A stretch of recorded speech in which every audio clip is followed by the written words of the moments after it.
મહાનગરપાલિકા દ્વારા અનેક વિસ્તારોમાં કમ્પોસ્ટ મશીન મૂકવામાં આવ્યા હતા, જેમાંથી લોકો કચરો આ મશીનમાં નાખે ત્યાં આ મશીનના ખાતર બને અને તે ખાતર પાલિકાને ઉપયોગી નીવડે તે હેતુથી વડોદરા શહેરમાં અનેક વિસ્તારોમાં આવા મશીનો મૂકવામાં આવ્યા, પરંતુ વડોદરા મહાનગરપાલિકાની મુખ્ય કચેરીની પાછળ આવેલ ખંડેરાવ માર્કેટ પાસે મૂકેલ કમ્પોસ્ટ મશીન બંધ અને ધૂળ ખાઈ રહ્યું છે. પાલિકા તંત્ર દ્વારા વારંવાર રિપેરિંગ કરવામાં આવતું હોય છે, પરંતુ આ મશીન મૂક્યા બાદ પાલિકા તંત્રની નિષ્કાળથી લઈને આ મશીન બંધ હાલતમાં જોવા મળ્યું. ત્યારે વોર્ડ નંબર 13ના કોંગ્રેસના નગરસેવક બાળુ સુર્વેએ તંત્ર પર આકરા પ્રહારો કર્યા હતા.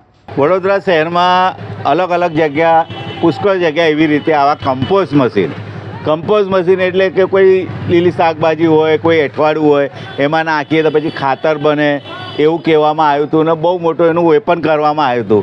પણ તમે જોઈ શકો આ કેટલા દિવસથી ફેલ હાલતમાં છે, બંધ હાલતમાં છે. એનો જે ઉપયોગ, જે વાતો કરી હતી કે આનાથી ખાતર બનશે, એ લોકોને ઉપયોગમાં આવશે અને થોડા સમયમાં બગડી જાય છે, વારંવાર બગડતું હોય છે. એટલે આ ફક્ત લોકોને મૂર્ખ બનાવે છે, મૂકી દીધું છે, એનો સદુપયોગ થતો નથી. જગ્યા લઈ લીધી છે, લાઇટનું બિલ પાછું કોર્પોરેશનને ભરવાનું, એ લાઇટ કનેક્શન કોર્પોરેશન આપે.